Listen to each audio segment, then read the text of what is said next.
Hi, everyone. Welcome back to the Change Your Mind podcast, where we explore personal development, spirituality, and science. I'm your host, Chris Ashley, and we have a Reiki Master Sensei here with us today. So I'm excited to see what we get into. First, couple quick announcements. Head over to the links in the show notes. You're going to find a lot. You're going to find ways to stay connected on social media, to purchase my book, to sponsor the podcast if that's interesting to you. You'll also find links to my courses and all of my amazing guest information. And this podcast is part of the Los Angeles Tribune Podcast Network. So head over to our website, see what we're up to, stay connected, check out all the other podcasts and amazing events that we've been putting on. What if the one thing keeping you stuck is the way you think? Welcome to Change Your Mind with Chris Ashley, the podcast where science meets spirituality and mindset becomes your most powerful tool for transformation. I'm Chris Ashley, author of Change Your Mind to Change Your Reality, trainer, speaker, and lifelong seeker. For years, I battled trauma, depression, anger, chronic illness, low self-worth, and the weight of old stories. Until I discovered how to rewire my mind, reconnect with my divine nature, and consciously create a new reality from the inside out. This show is here to help you do the same. Each week, we explore the intersection of personal development, spirituality, and science, diving into topics like healing, emotional mastery, entrepreneurship, resilience, and the quantum nature of reality. You'll hear powerful stories, gain practical tools, and real conversations that will help you change your perspective, get unshakable confidence, and live the vision your soul has always known is possible.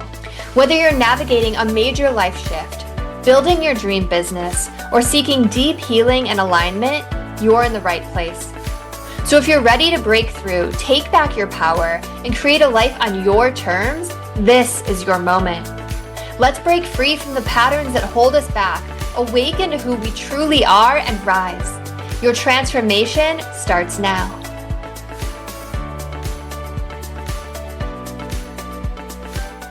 All right, so with me today, I have Jeff Sera, and he is a Reiki Master Sensei whose healing work focuses on supporting self-development and emotional intelligence. He empowers you to fast-track the journey of healing your body, mind, and spirit. He also offers Reiki training and apprenticeships for those who want to become healers themselves, honing their spiritual connection, gifts, and abilities. So welcome, Jeff. I'm so happy you're here. Thanks, Chris. It's great to be here. Yeah, absolutely. So, I always start my episodes off the same way, and that is by asking my guests what their origin story is. So what is it that put you on this path to become a Reiki Sensei Master? And I guess also I've heard the term Reiki Master, but where does the Sensei come in? So Sensei means like teacher. And so because I also teach Reiki, I've added that to my title. Okay. Some Reiki masters don't opt to teach. They reach that level and then they just carry on their own practice. But I've added that for myself. That makes sense. In Japan, there's, I believe the term is Shihan. So there's Reiki practitioner, Reiki master, and then Reiki Shihan, which is like the teacher.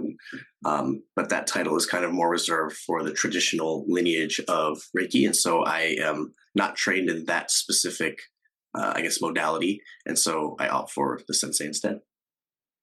Cool. And I'd love for you to share your origin story, but thanks for explaining that. Yeah, so it started with actually a psilocybin journey. And so I was with some friends and connected to the energy, but I didn't know what it was or how to explain it. Energy work and healing in this holistic way was something that was completely off of my radar. I had no idea about it. I knew nothing about it. But I could start to feel the energy. And then through connecting with psilocybin, I could feel it more and I could feel kind of the ability to move energy. And so I was kind of experimenting with a couple friends, and I just had one lay down and I ran my hands over them and said, in my head, the intention was to have healing white droplets of light just fall from my hands.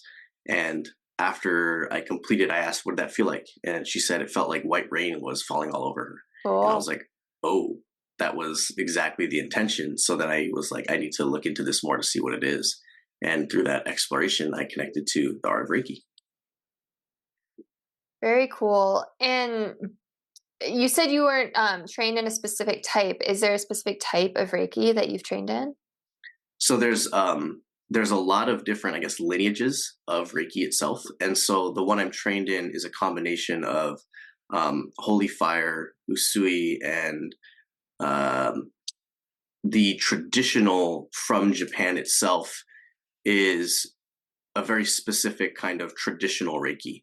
The Reiki that's made it to the West today is people have taken it and added their own kind of flair and flavor to it. And so that's kind of the distinction where there's a very strict lineage passed down from the um, kind of the founder of Reiki, Usui himself. And then there's others that have taken his teachings and what he believed in and then added various elements to it.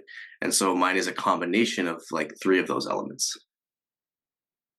And what makes it unique? Like what makes it different than, other types of Reiki? Like what's the unique like special sauce?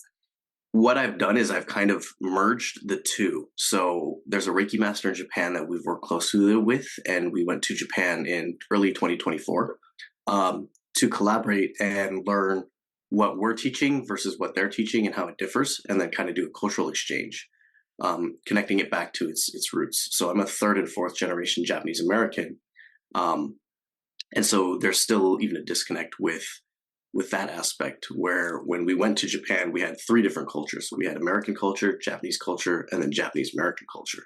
And Mm. so all of these elements kind of combined in different ways to create different unique experiences. Some of the differences are distance Reiki. So if I were to do a virtual session with you and share Reiki from where you're physically located versus where I am, that is something that's not as typical in the traditional Japanese form, where it's very hands on. Um, the cultures themselves are also interesting, where there's almost an inversion where Japanese culture is very reserved and they're not very touchy feely.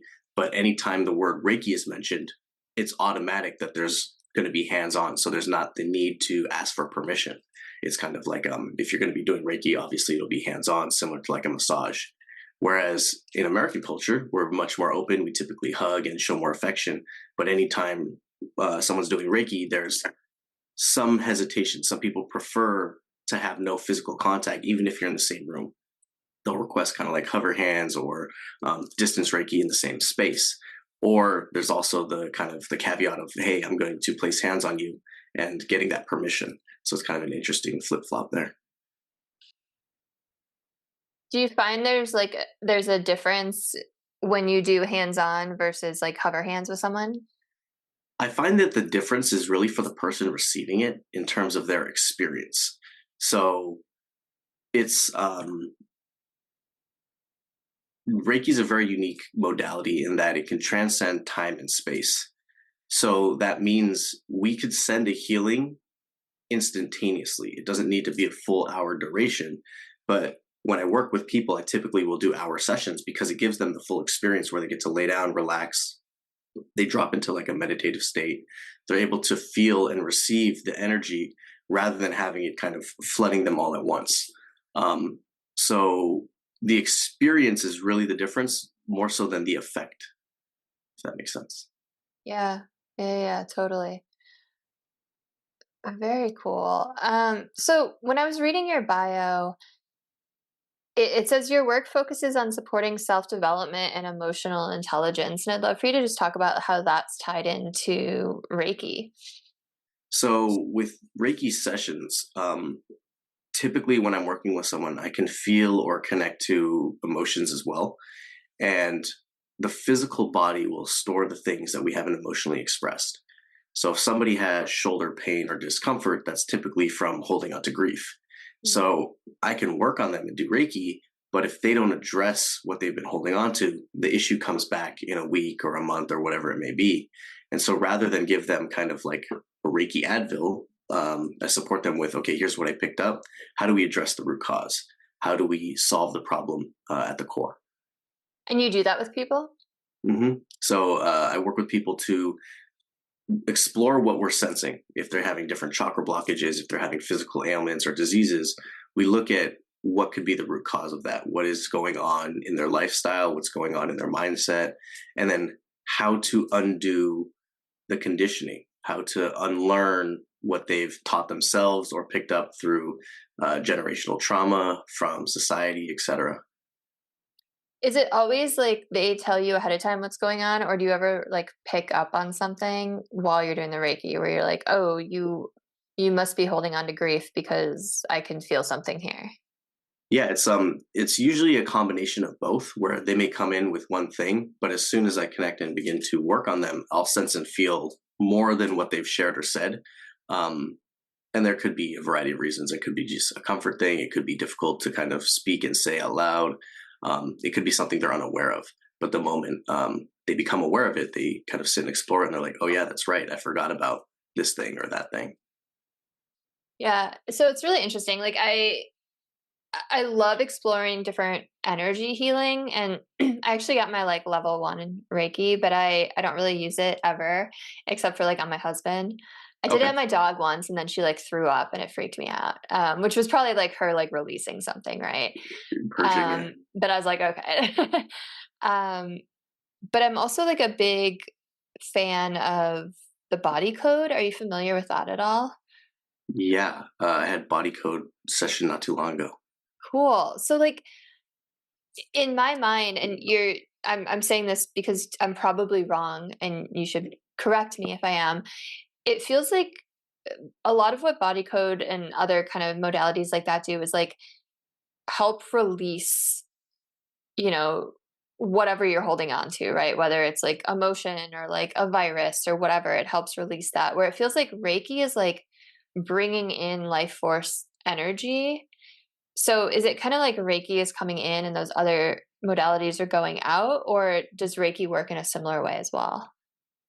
There's so many modalities and they're all unique Yeah. and different. So like chi, prana, and Reiki are all talking about the same universal life force energy, but the different cultures have chosen a variety of ways to kind of interact with it. Um, Reiki specifically is pulling universal life force energy and then transferring that into the person we're working on. The person we're working on, the way I like to explain it is they're a cell phone. The cell phone runs on electricity, and so when you connect the charger to the phone, the practitioners like the cable. We're connecting them, the phone, to the source of the energy so that their body can do what it is capable of on its own.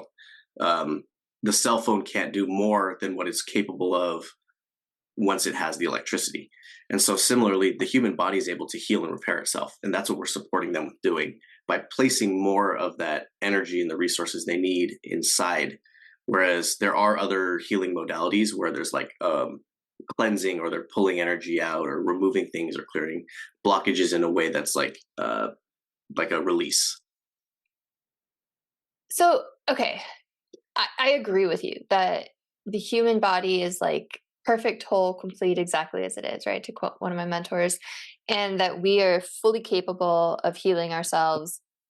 So, then, in your opinion, does all pain, like physical, emotional, whatever kind of pain, come from an energy blockage, or like how does that manifest? Because we live in a world where a lot of people are in pain.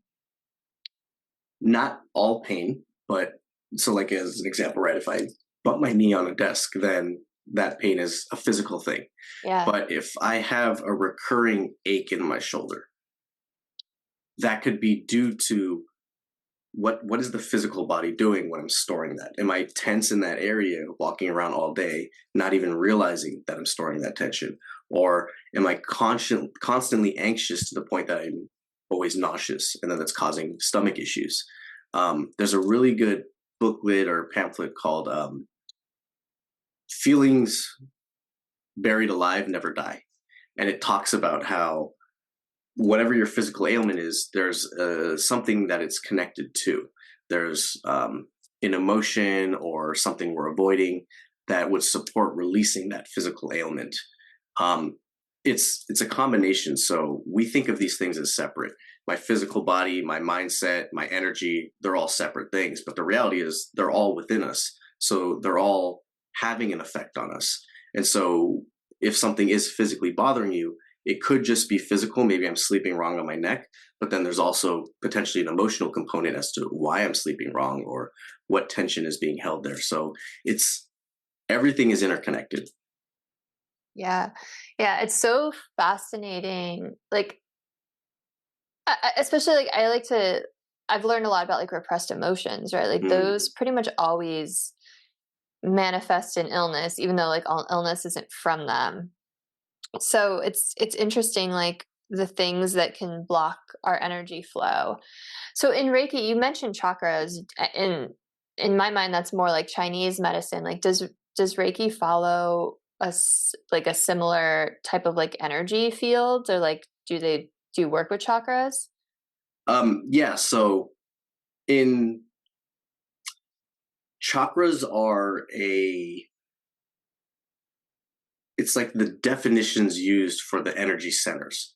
Right. So no matter what form of medicine you're referring to, this is a head, right? So Yeah. then similarly, the chakra points exist no matter what modality you're talking about.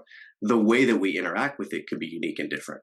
So Yeah. with Reiki, we can clear chakra blockages by kind of almost flooding it with the Reiki energy to clear whatever may be stuck there. I like to think of it like a clogged pipe, and then you just flush it with water. So by sending Reiki through the channels of the physical body, you can clear the blockage. Now, again, if the individual changes nothing, the blockage will return because most blockages come from internally. Um, Throat chakra can be blocked if I'm not speaking up or expressing my needs, vocalizing things, etc. That's a very common example, but all of the chakras are really something that we have to seek balance in. They could be overactive or they could be blocked. Okay, so what have you seen working with people in terms of infertility? Because that's a personal one, and I have anytime I have like a healing, any kind of healer on the show, I have to ask because I'm on this kind of quest to figure it out. And there's been so many guests on the show who have given me little healing sessions, and I'm going to ask you to do the same, just because it's great for the audience to see it too. But I'm curious, in your just opinion and experience, like what is going on in the energy field there? That could be a sacral chakra blockage. Mhm.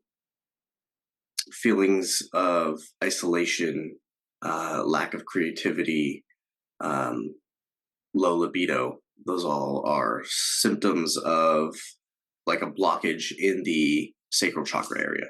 Hmm. Um, on the flip side, if it's overactive, it could be excessive libido. I have a sheet that I've created for it.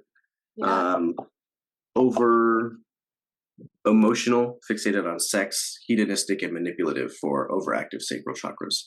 Now, with infertility, that could be a combination. There could be self worth conversations tied to that where they've manifested an inability to reproduce because they don't want to pass on themselves. Um, that could be deeper rooted. It could also be um, something tied to their own childhood. There could be an inner child wound where that hasn't been healed, and then they don't want to pass that on through their own generational trauma. So there's a variety of things that could be at play, and it depends on the individual. There's also sometimes a physical aspect, and again, if debatable whether it's tied to something emotional they've been holding on to, or if that was just their own biology based on genetics when they were born.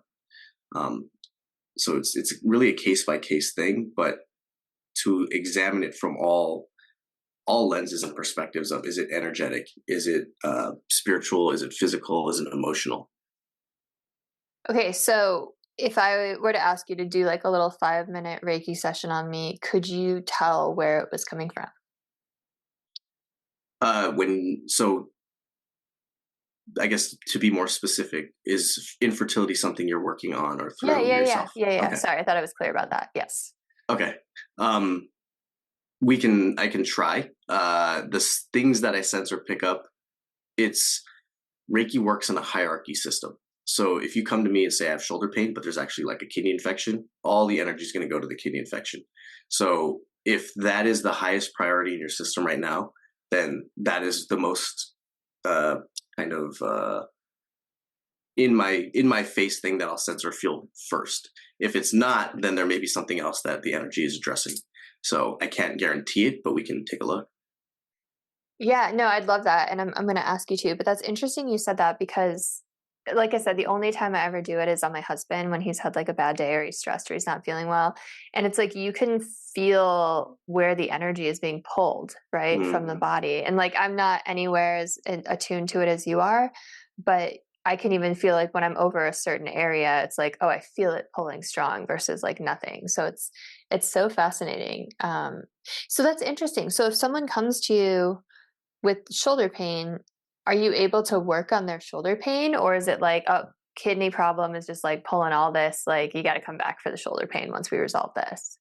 So typically, it's we do something called like a biosyn scan, like kind of how you're describing. You'll feel the energy being pulled from your hands in certain areas, like, oh, this is a hot spot I need to work on. Typically, when someone comes to me, I have a form they'll fill in and kind of get an idea of what they want worked on. But at the same time, when I do my scan, I'm going to work on the things that are a priority until I get to that point. Now, if we don't get to that point, that just means there were a lot of things stacked that the person was unaware of. And then that becomes a conversation as to how they're taking care of themselves, how they're treating their body, and then also their own awareness of their physical health and their energies. Um, it's a very interesting space where people come with a certain expectation, and I do my best to work on that, but sometimes we don't get there because of the hierarchy, or we just need additional time. So then sometimes the hour session becomes an hour and a half or 2 hours so that we can get through all those things to then get to the issue that they came to me to resolve in the first place. Well, it's great with that you stay with them for that long, even if it's unplanned. I was just gonna ask you something that you brought up, and I totally just blanked. Um, oh, I was gonna say, like, have you ever had, like, had an experience where you're like, oh, something's coming up that they're not aware of, and it feels like an intense thing, or like you had to be like, oh, maybe you should go like get this checked out by a doctor or anything like that. Like, has that ever happened to you? Yeah, when it's something more serious, I'll let them know, hey, this is what I'm sensing or feeling in certain areas. Definitely keep an eye on that or get that checked out, depending on what it is or what area it's in. Um, there's also, I do a lot of fairs, and so the fair setting is much different than a private session here. So in the fair space, I'll typically ask if they want me to share anything that comes up, because some people aren't expecting kind of like to tap into their emotions in a quick 20-minute session. Yeah. um, so I kind of give people that option. Yeah, I can see that. They're just like at the fair for a fun day or whatever. And then, A lot of people end up crying and they're like, this is not the day I was planning to have, but much needed. But if it is something more severe that I'm sensing, especially, in the heart space, in the sacral areas, then I will let them know, hey, keep an eye on this or get this checked out. so how does that conversation go when, like you're like, okay, I cleared this for you, but unless you work on these underlying things, unless you release this grief or, this emotional thing, like do you actually counsel them through it? Depending on the setting. So if it's at a fair, I usually allot about 5 to 10 minutes for a debrief at the end to share what I worked on, what I sensed. Um, and then I'll give them information as to how to get in touch with me. I also have something called a discovery call, so they can kind of explore further what the self development side of things looks like. Um, it is typically things people are aware of but haven't put focus on or don't really want to admit, Mm. and it becomes a conversation of like, oh, I know that, and it's like I didn't know that it was causing me to have physical discomfort. I knew it was something I've been avoiding, but not to the extent that I need to address this for my health. And so I then mean, they're more open. that totally makes sense because I believe symptoms are just your body's giving you messages, Yeah, right? And if you're not going to listen to the messages and you're going to ignore it, it's going to be like, hey, hey, hey, and get louder and louder, right? we actually, I think, learn and condition ourselves to not listen to our body, right? Like we get up and we go to work. Okay, I'm tired, let me drink coffee. oh, let me Yeah. power through this, or oh, I need to eat, but I have to get this done, so I'll do it later. But the body's always telling us, hey, this is what I need, and we don't typically listen. And that's why like meditation and energy work is very important, because then you can tap back into that and listen and learn what your body's sharing with you. Yeah, absolutely. I agree. And I like that you suggested meditation too, because I mean, going to a healer is, a profound experience and it's so important. But like, we're also all our own healers, and it's important that we learn to kind of go within and quiet our mind and listen to what our body needs too, right? I mean, what are your thoughts on that? Like this idea of, because I mean, like, heal thyself is kind of like the ultimate, right? Like, how do you navigate that versus like working as a healer? So part of my goal, or what I do when I work with people, especially the ones that are like recurring, where they come to me for regular Reiki sessions, I encourage them to actually learn Reiki themselves, because Cool. it's like, okay, you're coming to me all the time. You can also do this. Anyone is capable of learning Reiki and performing it. It's not something that's like a birthright or something that you have to be born with. It's just something you get to learn. And then in doing so, not only can you do self Reiki, but anytime that I work on someone else, I also receive a healing, because the energy that I'm transferring to them passes through me. It's Mm. like when I drink through a straw, the straw also gets wet. Yeah. I never thought about it like that, as like when I'm doing it for my husband. That I also get it too. Yeah. That's pretty powerful. I mean, it makes sense. It's like universal life force energy. When you do it on yourself, like, do you just do it the same way as you do on someone else? Um, for the most part, like I'll place hands on the area, and if it's like I can't quite reach it comfortably, then I can also do distance, where it's just I'll set the intention and kind of envision the flow of energy, and then it's almost meditative too, where I'm just kind of envisioning what my body would need to do, and then the body kind of follows suit. Um, there's a very fine line between like Reiki and then meditation for your own healing. So if you were to scrape your knee or get hurt or injured, your body repairs itself. If you had like a broken arm and a cast, and you were to sit and meditate every day and just envision your body healing the bones, repairing them, uh, any of the tendons, putting that back together, it gives a signal to the body to direct energy, resources, and nutrients there. And so there's a mudra for meditation where you just combine all five fingers to a point and place that on the physical body. This is also a technique I'll use when I'm doing Reiki to kind of concentrate the energy rather than like an open palm. But it's very similar, so people can do this themselves and see what kind of effect it has anytime they have, a small scrape or cut or any discomfort. Do you think there's any difference in your body healing itself from a small scrape and cut versus like cancer or something super serious? Yes and no. Like it's Is the it kind just of our belief system, or is there more to it? yeah. So it's interesting with like Western medicine, when someone is told, okay, you have this much time to live, or you're never going to walk again, or like these things, that becomes a seed in your mind that becomes your reality. Because then you're like, okay, well, what's the point in exercising every day if I'm not going to be able to regain these abilities? Versus if you tell your body and your mind, I am healthy, I'm whole, I'm recovering, that becomes a reality. And so even when we speak to people, it's important how we articulate it. So I don't ever say I'm sick or I don't feel well. I'll let people know I'm recovering and I'm getting better. Yeah. And then that influences the mind to then follow suit. And so when the difference between like a cut and a scrape versus cancer is the physical, there's going to be a lot more work that needs to be done. It could be more physically taxing, but the process could be very similar, right? If I just sit here and I say, I'm going to repair this cut, I'm going to repair this cut, I'm going to repair this cut, same process. I'm going to clear this cancer. I'm going to rid myself of this cancer. But also, cancers tend to form when we've held onto emotions. And so there's Mm. the need to release whatever form that caused it in the first place. Yeah, I agree so much with everything you said. I mean, I wrote a book called Change Your Mind to Change Your Reality. That's like, I'm like very much on that path.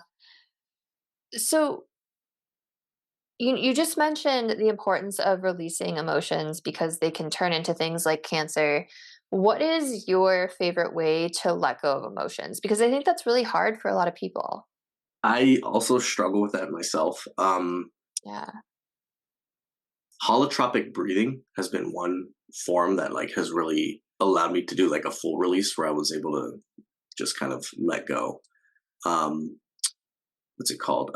Catharsis. So like inducing your own catharsis, whatever shape or form that could look like. It could be through like a shaman and having kind of some spiritual energetic support. It could be through plant medicines. It could be through music. I've had psilocybin journeys where a friend will play a drum, and then that drum just kind of creates an energy that allows things to flow and move. And so music can be integral in these things as well. Um, it really depends on kind of what it is and where I'm at. So I've been trying to clear and process grief over actually one of my Reiki students that passed away. And I hadn't quite been able to release until we did a sound bath this past weekend, and one of our practitioners was playing a harp. And while she was doing that, the rest of us were silent, not playing any other instruments. And during that time, I just felt everything. That allowed me to kind of to cry during the session. Um, and so sometimes it's unpredictable, and I can't like induce it, but it flows. And when it comes up, I allow it to. I love what you said about like you were finally able to like feel it and cry because I think that's kind of the key, right? Like I agree with you, there's so many ways to do it. But if we can allow ourselves to feel those emotions, that's the best way to let them go, right? That's, Um, I think, the thing most people avoid because it's like it's uncomfortable to feel sadness or anger or frustration. But when we deny ourselves that, then it's stored. and I think the other side of that is like a lot of times people don't realize they're holding on to things. Yeah. Right? And they're like, "I have this pain, these symptoms, and, like, I have no idea where it's coming from. I've gone to all these doctors, I've gone to all these I've gotten acupuncture and chiropractic adjustments and all these things, but, like, it's persistent, and they just don't realize that they're holding on to something, and that's what's tricky about repressed emotions is it could be something that, like, to your conscious mind, like, it's like, "Oh, that wasn't a big deal," but, like, it's stored in your body, and that's where it's kinda interesting, or it's been interesting in my life where it's, like, doing things like that. Like, Osho's dynamic meditation is one of my favorite ways to release it, and it's funny you said catharsis because there's a part in there that's, like, called the catharsis, and it just allows you to feel, and there's been so many times during that where memories that I didn't even, like, know I had Mm, came flooding back to me, like, happy and sad. So it's amazing, like, how our body, like, remembers and stores everything, even if it's not, like, on our conscious level. yeah. It's it's interesting, like the flood of memories that come back when you pause and allow yourself to feel. Mm, Because in our everyday life, let's say something does happen, and then we still have to go to work. It's like, yeah. okay, I don't have time to cry and grieve this, but I still need to get things done, so I'll do that later. But then later Gotta, never like, schedule it comes. in. Yeah, later never comes until we give ourselves that time and space through a catharsis, through a meditation, through whatever your journey is. And then once that comes up, then it's like, oh, there's a lot there because all the stuff I said I'll do later is waiting for later, which is now. Um, and it's, yeah, it can be very uncomfortable to be like, okay, one thing after another, and then you're just now a sobbing puddle of a mess and trying to figure out where it all came from and not realizing that you had been the one that started it all. Yeah. Yeah, it's just amazing how we really are energy fields and it just I don't know, like I'm really into quantum physics and like the idea of reincarnation and all of this and our energy goes on forever and we're just here in this school and we're just gathering information to take back to source and it's just I'm trying to like articulate what I'm feeling right now just like I'm with you. listening. But you know what I mean? It's like it's all stored in there, right? Through something different that lifetimes, and it's wild. something that's been like top of mind for me lately is that energy cannot be created or destroyed. Yeah, Meaning what you're physically made of, what I'm physically made of is not new.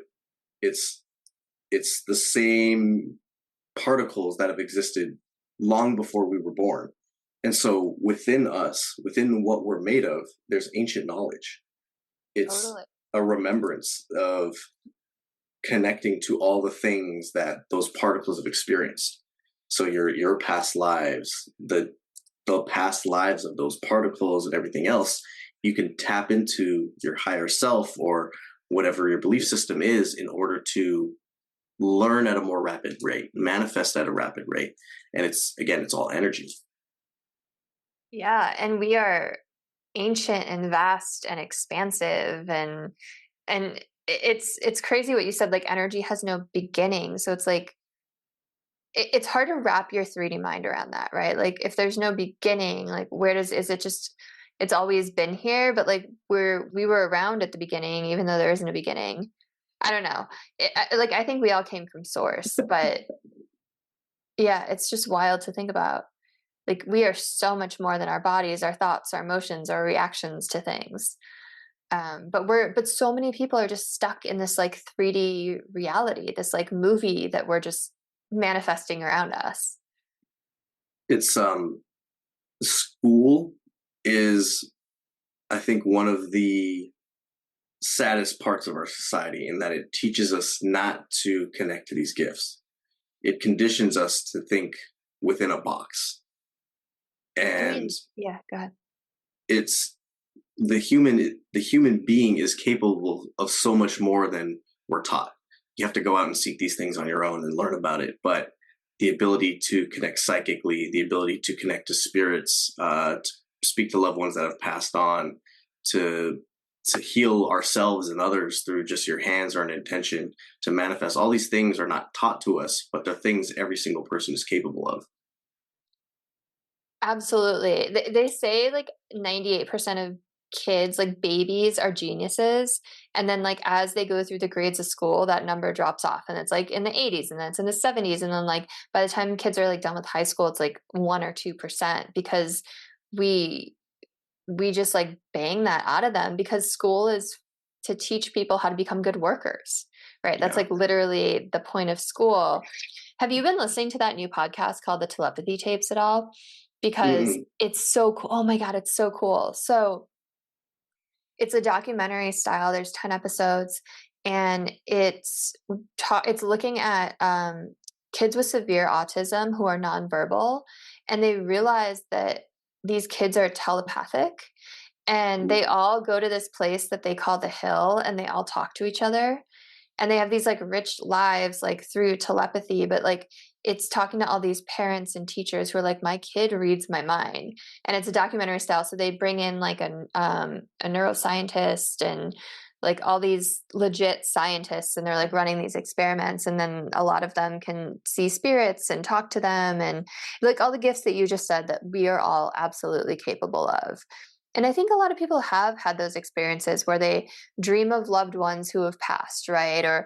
Or you know, they get that like gut feeling, right? That's real, right? We're just not trained, like you said. We're conditioned the opposite. Like, oh, Yeah. you're seeing things that I can't see, so you're crazy. Yeah. It's sad, but that's the world we live in. Um, when you surround yourself with other people that are able to do these things, though, it opens up the mind and what we realize we're capable of.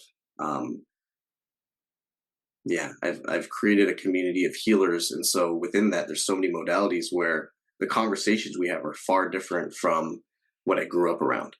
And Yeah. there's no judgment or this question of like, are you really seeing that, or is that really the message you got? It's like, yeah, you're the fifth person to tell me that.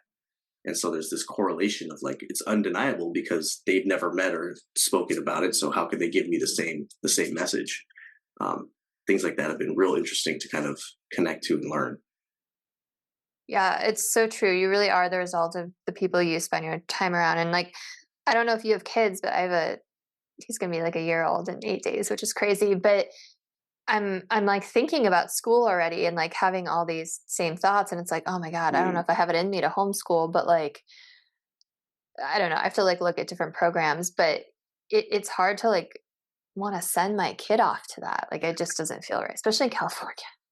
There's like a balance of what can I teach at home that'll be different from what he'll learn, because I think there's the social aspect too that's important, Yeah. and we don't have the infrastructure for like socializing as people are homeschooled, as far as I know. There are groups where they'll do, like, extracurricular activities, like, in Okay. groups, and then you homeschool, but it's a commitment. Yeah. It's totally a commitment. Yeah, interesting. So we have about 15 minutes left. I'd love for you to do just, like, a quick Reiki session on me, and I'd love to, like, hear whatever you pick up on too. Absolutely. Okay. Infertility was the main focus. Was there anything else that you're experiencing today or that you want to? No, I'd love to just yeah, no, that's it. Do you want me to share things as I'm sensing and picking it up live, or do you want me to kind of hold it and save it for the end? Whatever works for you. Okay, I usually whatever your preference is. If you want to kind of go into a meditative state yourself, then I'll remain silent and just take notes, or I can share it as it comes up. I was gonna say, are you gonna remember that? You take notes? I will, yeah. Um, it really doesn't matter to me. Whatever you Okay, think is easier for you and audience would benefit from, because then they get to see how you work too. okay. I'll whatever I feel called to. If I feel called to share something, then I will. If not, then I'll hold it. Should I close my eyes or should what So should I yeah, go ahead and take a deep breath in. Just let it go. Down the worries of the day, anything you were doing before this, anything you may need to do afterwards. Just allow yourself to be present in your body. One more deep breath in, and let it go. And bring your awareness down to your hips. Connect to your root chakra, the base of your spine. Envision an energetic red cord extending from your tailbone, sending it deep into the earth beneath you and anchoring it to the core. Just allow that to ground you into your physical body, present moment, here and now. With each breath in, envision that you're inhaling healing light. With each breath out, envision releasing anything that doesn't serve you and sending it down the grounding cord. The earth will receive it and transmute it into something that can be used.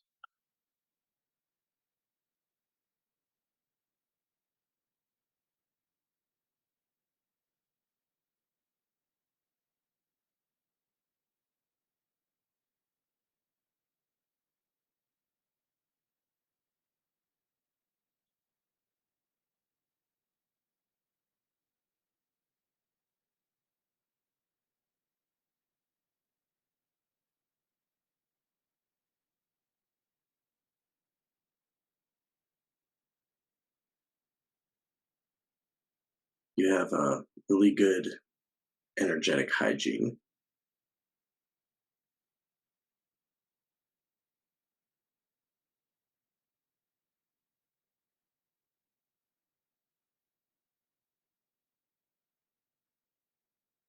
Yeah, the first thing I sensed when I connected to you is you have like your own protective bubble so that you're not just picking up things as you walk around or interact with others. You have good boundaries.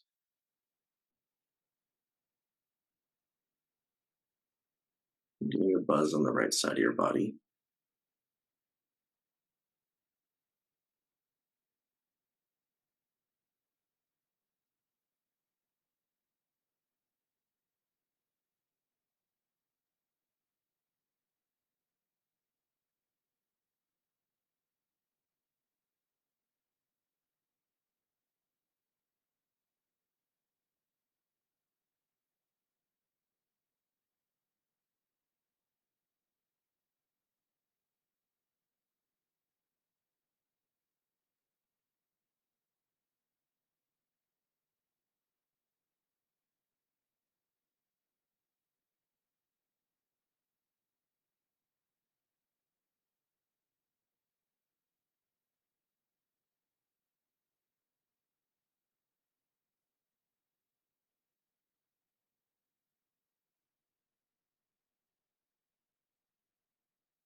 So a lot of the energy is directed to the right side of your body, and when there's an imbalance between right and left, it's typically the masculine and the feminine energies. The right side is our masculine. So the doing, the logic, providing for others, pouring from an empty cup. So being sure to take time to rest, recover, allow yourself to be, refill your cup. And also your right shoulder is one area that was buzzing for me, and then a little bit on the left side of the head.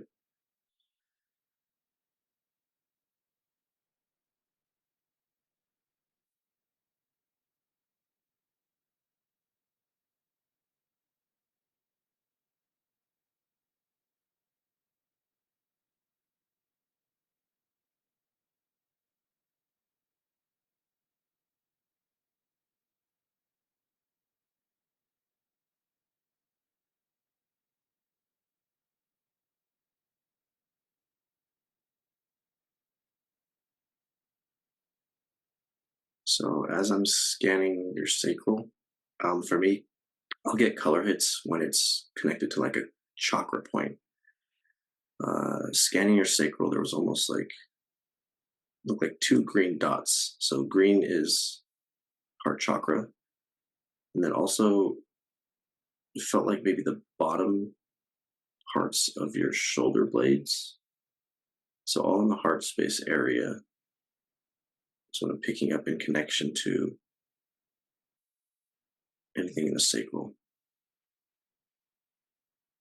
For whatever reason, there was two green dots.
Go ahead and take a deep breath in.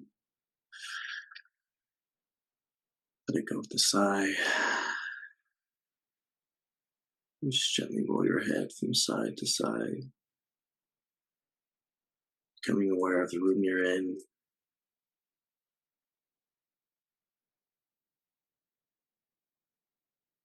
I was seeing so many colors and patterns behind my eyes, like almost in like breathing rhythm. That was really interesting. Cool. Well, very well. There was so I'm familiar with when people have stored their grief, and it's like there's a heavy sense, and there's like something recent or in the last year that maybe they've not processed yet. The feeling I had with you was not that, but there was a feeling of, it's hard to describe. It's not something I've come across before, but it was almost like a light sadness or like a happy sadness or like a healthy sadness. But that was what I was connecting to, was tied to your sacral chakra. And so something in the heart space is what I'm getting is tied to that, whether it's something in the past. But again, it feels like it's something that you've processed. So like there's a healthy connection to it, but that would be like the tie-in to whatever any blockage or remaining ailments could be.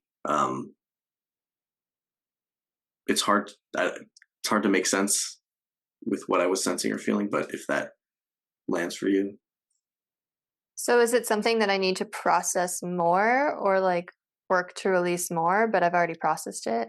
no, it didn't feel like that.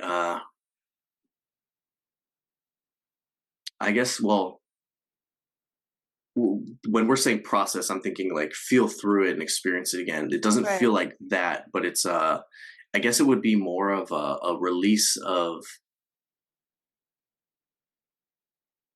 This doesn't feel right either, but I'm gonna kind of just think out loud here, like uh, any guilt or self self beat up tied to a thing that you've already processed or grieved. But it's even that is like you're not holding yourself accountable, but there is like a little bit of something that's still holding on to or attached to. um I'm not sure if it's like the emotion or it's tied to your heart space. And again, there was two green dots, but it wasn't the same heaviness or uh the storing of grief that I'm familiar with most people. So that's why it's hard to kind of articulate or speak to what it is. um I would describe it like there is a connection to something that your heart had been in pain over in the past. And so what work needs to be done, I'm not fully sure. Whether it's maybe it could be like a higher level of self-compassion or forgiveness. And it feels like a lot of that work was done, but there's like a sliver remaining that's like the last bit of what it would take to clear anything, is how I would describe it. Yeah. I mean, that actually resonates. That actually like makes sense. Um, that's interesting. That's very, very interesting. A lot of the time, it's like I don't know exactly what the thing is, but I'll share and hope that it supports the person. So So I guess you said in terms of next steps, it's like more forgiveness and self-compassion and yes, yeah, it's not like you're holding on to something, but there's drops left for you to release, if that makes sure. sense. Yeah, yeah, totally. All right, cool. Well, I really appreciate that. Yeah. Yeah, And then cool. the right side was before I got to that is where everything was going. So just being aware of how much you're doing in your output Yeah, just trying to like run a couple companies and raise a baby and while living in no, California yeah, yeah, during. no. But luckily we're not near the fires, but God, that's so sad what's going on. No, that all resonates a lot actually. So yeah, I appreciate it. If you're listening, this guy's the real deal. um, I'm sure listeners want to know where they can find you, how they can connect with you, if they want to do a discovery call or work with you. If you want to share. My website and my business name is called Food for Thought, the number four, and then 408 for San Jose's area code. My website is also food, the number four, thought 408.com. And you can find information about Reiki self development there. My handle on Instagram is my middle name, Yukikazu 408. And you can find information about sound baths and various events. We have a fair coming up this weekend that'll be at, we have sound baths coming up. So if you're in the Walnut Creek area, we'll be at What the Flow, which is be held at Unity Church, I believe. Um, so yeah, any questions, feel free to email me, DM me, whatever way you can find to get hold of me, I'll respond. Awesome. Thank you so much, Jeff. It was such a pleasure talking with you and hearing your perspective and insights and just learning from you, but also just getting even more confirmation about, how I feel and what I believe. So it's always so great to hear from all these people from different walks of life and backgrounds, like kind of all saying similar things. It's just Yeah. like you said, there's like a whole community that is very awakened and aware, and that's who we need to surround ourselves with. So thank you for your time. I really appreciate it. If you're listening, please like, comment, share, subscribe, send this to someone you think could benefit from it. And I'll see you all next week. Have a beautiful rest of your day.